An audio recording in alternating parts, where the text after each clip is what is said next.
എല്ലാവർക്കും സുഖമാണെന്ന് വിശ്വസിക്കുന്നു. ഡെയിലി അപ്ഡേറ്റിലേക്ക് എല്ലാ ആളുകൾക്കും സ്വാഗതം. നാളെ മാർച്ച് 25-ാം തീയതിയും തുറന്നുള്ള ദിവസങ്ങളിലും നിങ്ങൾ ശ്രദ്ധിക്കേണ്ട വളരെ പ്രധാനപ്പെട്ട കാര്യങ്ങളാണ് ഈ ഒരു വീഡിയോയിൽ വ്യക്തമാക്കുന്നത്. വീഡിയോയുടെ വിശദാംശങ്ങളിലേക്ക് കടക്കുന്നതിന് മുമ്പ് കൂടുതൽ ആളുകളിലേക്ക് ഇൻഫർമേഷൻ എത്താൻ ഷെയർ ചെയ്യുക, ലൈക്ക് ചെയ്യുക. ഫേസ്ബുക്കിലൂടെ കാണുന്ന ആളുകൾ ഫോളോ ചെയ്യുക. വീഡിയോയുടെ വിശദമായ വിവരങ്ങളിലേക്ക് വരാം. സംസ്ഥാനത്ത് ഇലക്ഷന് മുന്നോടിയായി പ്രഖ്യാപിച്ച 4000 രൂപ പെൻഷന്റെ ആദ്യഘട്ട വിതരണം നാളെ നടക്കും. 2000 രൂപയാണ് നാളെ മുതൽ ബാങ്ക് അക്കൗണ്ടുകളിലേക്ക് വിതരണം. ഇതുമായി ബന്ധപ്പെട്ട വിശദാംശങ്ങളാണ് പറയുന്നത്. സംസ്ഥാനം നേരിടുന്ന അതീവ ഗുരുതര സാമ്പത്തിക പ്രതിസന്ധിക്കിടയിലും ക്ഷേമ പെൻഷൻ വിതരണത്തിനായി വീണ്ടും സർക്കാർ ഇന്ന് കടമെടുപ്പ് നടത്തി 3700 കോടിയുടെ കടപ്പത്രമാണ് സർക്കാർ പുറത്തിറക്കിയിട്ടുള്ളത്.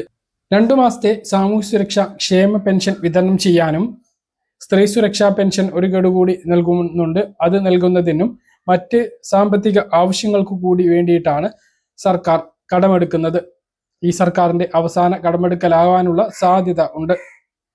തിരഞ്ഞെടുപ്പ് അടുത്തു വരുന്ന സാഹചര്യത്തിൽ വോട്ടർമാരെ പിണക്കാതിരിക്കാനാണ് ക്ഷേമ പെൻഷൻ ഒരു ഗഡു അധികമായി നൽകാൻ വേണ്ടി തീരുമാനിച്ചിട്ടുള്ളത്. വിഷു, ഈസ്റ്ററിന്റെ പേര് പറഞ്ഞാണ് ഏപ്രിൽ മാസത്തെ പെൻഷൻ നേരത്തെയാക്കിയത്. അത് മാർച്ച് 31 മുതലാണ് വിതരണം. നാളെ മാർച്ച് 25-ാം തീയതി മുതലാണ് സംസ്ഥാനത്ത് മാർച്ച് മാസത്തെ സാമൂഹ്യ സുരക്ഷാ പെൻഷൻ വിതരണം ആരംഭിക്കുന്നത്. ബാങ്ക് അക്കൗണ്ടുകളിലേക്ക് എത്തുന്ന ആളുകൾക്ക് നാളെ വൈകുന്നേരം 5 മണിയോടുകൂടി തുക എത്തിത്തുടങ്ങുന്നതാണ്. കേന്ദ്രവിഹിതം ലഭിക്കുന്ന ആളുകൾക്ക് ദേശീയ പെൻഷൻ പദ്ധതി പ്രകാരമുള്ള ഇന്ദിരാഗാന്ധി വാർദ്ധക്യകാല പെൻഷൻ, ഇന്ദിരാഗാന്ധി ഭിന്നശേഷി പെൻഷൻ, ഇന്ദിരാഗാന്ധി വിധവ പെൻഷൻ വാങ്ങുന്ന ആളുകൾക്ക് 200, 300, 1000 രൂപയുടെ കുറവുണ്ടാകുന്നതാണ്. അത് ഉടനെ ആ ഒരു തുക കൂടി ഒരാഴ്ചക്കുള്ളിൽ എത്തിച്ചേരുന്നതാണ്. അതിനു വേണ്ടിയിട്ടുള്ള തുക കൂടി സംസ്ഥാന സർക്കാർ അനുവദിച്ചിട്ടുണ്ട്. അപ്പോൾ ഇന്ന് കടമെടുപ്പുണ്ടായിരുന്നു. അപ്പോൾ ഇത് മുഖാന്തരമുള്ള പണം നാളെ മുതൽ ബാങ്ക് അക്കൗണ്ടുകളിലേക്ക് വിതരണം ചെയ്യുകയാണ് എന്നുള്ള സന്തോഷകരമായിട്ടുള്ള അറിയിപ്പാണ്. കഴിഞ്ഞ വീഡിയോകളിലൊക്കെ ഈ കാര്യം നമ്മൾ പറഞ്ഞതാണ്. അപ്പോൾ 2 മാസത്തെ പെൻഷൻ ഉണ്ടോ എന്ന് ചോദിച്ചാൽ ഉണ്ട്. അത് ഒരുമിച്ചല്ല എന്നുള്ളത് മനസ്സിലാക്കുക. എന്തായാലും ഈ 2000 രൂപ നാളെ വൈകുന്നേരം 5 മണിയോട് കൂടിയിട്ട് അക്കൗണ്ടുകളിലേക്ക് എത്തിച്ചേരുന്നതാണ്. ഇതിനു വേണ്ടിയിട്ടുള്ള തുക കടമെടുക്കലാണ് നടന്നിട്ടുള്ളത്. 31-ാം തീയതി മുതൽ ഏപ്രിൽ മാസത്തെ പെൻഷനും ലഭിക്കുന്നതാണ്. സ്ത്രീ സുരക്ഷാ പെൻഷൻ അടുത്ത ഒരു ഗഡു നേരത്തെ ലഭിക്കും. ഏപ്രിൽ 9-ന് മുമ്പ് ഒരു ഗഡു കൂടി സ്ത്രീ സുരക്ഷാ പെൻഷൻ ലഭിക്കുന്നതാണ്. ഏപ്രിൽ 9-നാണ് നമ്മുടെ സംസ്ഥാനത്ത് ഇലക്ഷൻ വരുന്നത്. ഇതിന് മുന്നോടിയായിട്ട് തുകകളെല്ലാം എത്തിച്ചേരുന്നതാണ് എന്നുള്ളതാണ് ഏറ്റവും പ്രധാനമായിട്ട് ഓർമ്മിപ്പിക്കാനുള്ളത്. കെട്ടിട നിർമ്മാണ തൊഴിലാളി പെൻഷൻ ലഭിച്ചു കഴിഞ്ഞാൽ ഇത് കമന്റിലൂടെ അറിയിക്കാൻ മറക്കരുത്. കുടിശ്ശിക മുഴുവൻ ലഭിക്കും എന്നുള്ള സൂചനകളുണ്ട്. ഇപ്പോൾ നമുക്ക് വിളിച്ചിട്ട് കിട്ടിയിട്ടില്ല. എന്തായാലും കൂടുതൽ കുടിശ്ശിക ഈ മാസം ഉണ്ടാകും എന്നുള്ളതാണ് നമുക്ക് ലഭിച്ചിട്ടുള്ള വിവരങ്ങൾ. ഇതാണ് പെൻഷൻ വിതരണവുമായി ബന്ധപ്പെട്ട് ഏറ്റവും പുതിയ അറിയിപ്പുകളായിട്ട് നിങ്ങളെ ഓർമ്മിപ്പിക്കാനുള്ളത്. രാജ്യത്തെ ആദായ നികുതി നിയമങ്ങൾ പരിഷ്കരിക്കുന്നതിന്റെ ഭാഗമായി പാൻ കാർഡ് നിർബന്ധിതമായ ഇടപാടുകളുടെ പരിധിയിൽ കേന്ദ്ര സർക്കാർ പുതിയ മാറ്റങ്ങൾ വരുത്തുന്നു. 2026 ഏപ്രിൽ 1 മുതൽ ഇത് പ്രാബല്യത്തിൽ വരും. ദൈനംദിന സാമ്പത്തിക ഇടപാടുകളിൽ സാധാരണക്കാർക്ക് വലിയ ഇളവുകൾ ലഭിക്കും. ഉയർന്ന ഇടപാടുകൾക്ക് കൂടുതൽ കർശനമായ നിരീക്ഷണം ഏർപ്പെടുത്തുന്നതോടൊപ്പം ചെറുകിട ഇടപാടുകാരുടെ നൂലാമാലകൾ കുറയ്ക്കുക എന്നതാണ് പുതിയ പരിഷ്കരണത്തിന്റെ ലക്ഷ്യം. കരട് നിയമത്തിലെ പ്രധാന 5 മാറ്റങ്ങൾ ഇനി പറയുന്നവയാണ്. അതിലൊന്ന്, നിലവിൽ ഒരു ദിവസം 50,000 രൂപക്ക് മുകളിൽ ബാങ്കിൽ നിക്ഷേപിക്കാൻ പാൻ കാർഡ് നിർബന്ധമാണ്. എന്നാൽ പുതിയ നിയമപ്രകാരം ഒരു സാമ്പത്തിക വർഷത്തിൽ ആകെ 10 ലക്ഷം രൂപയോ അതിലധികമോ നിക്ഷേപിക്കുകയോ പിൻവലിക്കുകയോ ചെയ്യുമ്പോൾ മാത്രം പാൻ കാർഡ് നൽകിയാൽ മതി എന്നുള്ളതാണ്. ഇതിൽ ചെറുകിട വ്യാപാരികൾക്കും സാധാരണക്കാർക്കും വലിയ ആശ്വാസം നൽകും. രണ്ടാമത്തേത് വാഹനം വാങ്ങുമ്പോഴുള്ള ഇളവുകളാണ്. വാഹനം വാങ്ങുമ്പോൾ പാൻ കാർഡ് നൽകേണ്ട തുക പരമാവധി 5 ലക്ഷം രൂപയാക്കി ഉയർത്തിയിട്ടുണ്ട്. നിലവിൽ ഏതൊരു വാഹനത്തിനും പാൻ കാർഡ് നിർബന്ധമായിരുന്നു. എന്നാൽ ഇനി മുതൽ 5 ലക്ഷത്തിന് താഴെയുള്ള കാറുകൾ വാങ്ങുമ്പോൾ പാൻ കാർഡ് നൽകേണ്ടതില്ല. അതേസമയം ഉയർന്ന വിലയുള്ള ഇരുചക്ര വാഹനങ്ങൾ വാങ്ങുമ്പോൾ പാൻ കാർഡ് നിർബന്ധമാകും. മൂന്നാമത്തെ മാറ്റം, ഹോട്ടൽ ബില്ലുകൾക്കും ആഘോഷങ്ങൾക്കും പരിധി പുനഃക്രമീകരിച്ചു എന്നുള്ളതാണ്. ഹോട്ടലുകൾ, റെസ്റ്റോറന്റുകൾ, ബാങ്കറ്റ് ഹാളുകൾ എന്നിവിടങ്ങളിലെ പണം ഇടപാടുകൾക്ക് നിലവിൽ 50,000 രൂപ എന്ന പരിധി 1 ലക്ഷം രൂപയാക്കി ഉയർത്തിയിട്ടുണ്ട്.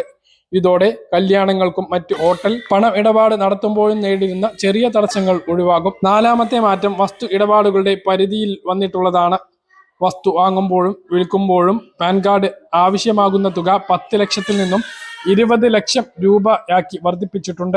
വസ്തുവില വർദ്ധിക്കുന്നത് കണക്കിലെടുത്താണ് ഈ മാറ്റം. അഞ്ചാമത്തേത്, ഇൻഷുറൻസ് മേഖലകളിൽ പുതിയ അക്കൗണ്ടുകൾ തുടങ്ങുമ്പോൾ പാൻ കാർഡ് നിർബന്ധമാക്കാനാണ് സർക്കാർ തീരുമാനം. നിലവിൽ വാർഷിക പ്രീമിയം 50,000 രൂപക്ക് മുകളിൽ വരുന്നവർക്ക് മാത്രമാണ് പാൻ കാർഡ് നിർബന്ധമായിരുന്നുള്ളൂ. ഇനി മുതൽ എല്ലാ ഇൻഷുറൻസ് അക്കൗണ്ടുകൾക്കും പാൻ കാർഡ് വിവരങ്ങൾ നൽകേണ്ടി വരും. മറ്റു മാറ്റങ്ങൾ ഇങ്ങനെയാണ്. ക്രിപ്റ്റോ ഇടപാടുകളുടെ വിവരങ്ങൾ എക്സ്ചേഞ്ചുകൾ നിർബന്ധമായും റിപ്പോർട്ട് ചെയ്യണം. ഡിജിറ്റൽ കറൻസി ഔദ്യോഗിക പണമിടപാടായി അംഗീകരിക്കുക തുടങ്ങിയ മാറ്റങ്ങളും കരട് റിപ്പോർട്ടിലുണ്ട്. കരട് നിയമം പൊതുജനങ്ങൾക്ക് അഭിപ്രായം അറിയിക്കാൻ കേന്ദ്ര സർക്കാർ കഴിഞ്ഞ മാസം നൽകിയിരുന്നു. ഏപ്രിൽ 1 മുതൽ ഇത് നടപ്പിലാവുകയാണ്. ഏപ്രിൽ 1 മുതൽ പാൻ കാർഡിന് അപേക്ഷിക്കുമ്പോഴും വലിയ മാറ്റം വന്നിട്ടുണ്ട്. അപേക്ഷിക്കുന്നവർക്കായി 2026 ഏപ്രിൽ 1 മുതൽ രാജ്യത്തുടനീളം പുതിയ പരിഷ്കരണങ്ങൾ നടപ്പിലാക്കുകയാണ്.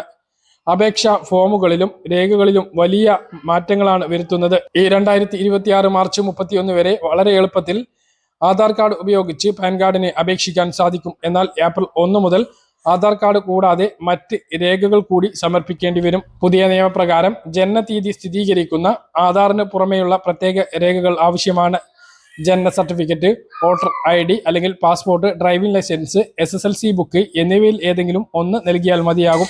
മറ്റൊരു മാറ്റം, ഏപ്രിൽ 1 മുതൽ പാൻ കാർഡിലെ പേരും ആധാർ കാർഡിലെ പേരും അക്ഷര തെറ്റുകളില്ലാതെ കൃത്യമായി ഒത്തുപോയാൽ മാത്രമേ അപേക്ഷകൾ സ്വീകരിക്കൂ.